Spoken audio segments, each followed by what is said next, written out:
திருப்பத்தூர் மாவட்டம் ஜோலார்பேட்டை அருகே காதலை கைவிட்ட பின்னும் முன்னாள் காதலன் தொடர்ந்து தொல்லை கொடுத்ததால் இளம்பெண் தற்கொலை செய்த விவகாரத்தில் போலீசார் நடவடிக்கை எடுக்கவில்லை என கூறப்படுகிறது.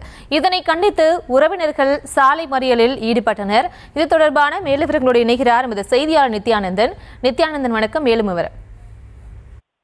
கண்டிப்பாக பிரியங்கா. அதாவது திருப்பத்தூர் மாவட்டம் ஜோலார்பேட்டை அடுத்த சின்னமுக்குனூர் பகுதியைச் சேர்ந்த ஜெயக்குமார், மலர் இந்த தம்பதியினருக்கு பார்த்தோம்னா 2 பெண் குழந்தைகள் மற்றும் ஒரு ஆண் பிள்ளை உள்ளன.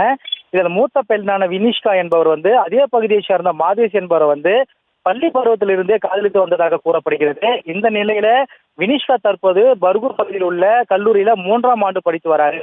இந்த நிலையில பெற்றோர் வினிஷ்காவுக்கு திருமணம் செய்ய ஏற்பாடு செய்த நிலையில காதலை கைவிட்டிருக்காரு. இதனால் விரக்தி அடைந்த மாதேஷ் பார்த்தோம்னா அவ்வப்போது வினிஷ்காவின் வீட்டு அருகே லவ் டார்ச்சர் செய்து வந்ததாகவும் கூறப்படுகிறது. இதனால் மன உளைச்சல் அடைந்த பெண் பார்த்தோம்னா கடந்த 15ஆம் தேதி வீட்டில் இருந்த எலிபேஸ்ட் சாப்பிட்டு மயங்கியிருக்கிறாங்க. இதன் அருகே குடும்பத்தினர் அவரை மீது திருப்பத்தூர் அரசு மருத்துவமனைக்கு சிகிச்சைக்காக அனுப்பி வைத்த நிலையில திரும்பவும் அங்கிருந்து மேல் சிகிச்சைக்காக தனியார் மருத்துவமனையில் சிகிச்சை பெற்று வராங்க.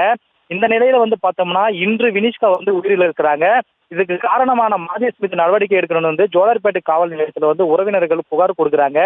புகார் மீது நடவடிக்கை எடுக்காத காரணத்தால் பார்த்தோம்னா ஆத்திரமடைந்த உறவினர்கள் வாலியம்படி வழியாக திருப்பத்தூர் செல்லும் சாலையில், அதாவது ஜோலார்பேட்டை அருகே சாலை மறியலில் ஈடுபடுறாங்க. பின்னர் சம்பவம் அறிந்து போலீசார் உரிய நடவடிக்கை எடுக்கப்படும் என்று கூறியதன் காரணமாக பார்த்தோம்னா அங்கிருந்து உறவினருக்கு கலந்து செல்றாங்க. இதனால பார்த்தோம்னா அப்பகுதியில் சிறிது நேரம் பரபரப்பு காணப்பட்டது குறிப்பிடத்தக்கது பிரியங்கா. விவரங்களுக்கு நன்றி நித்யானந்தன்.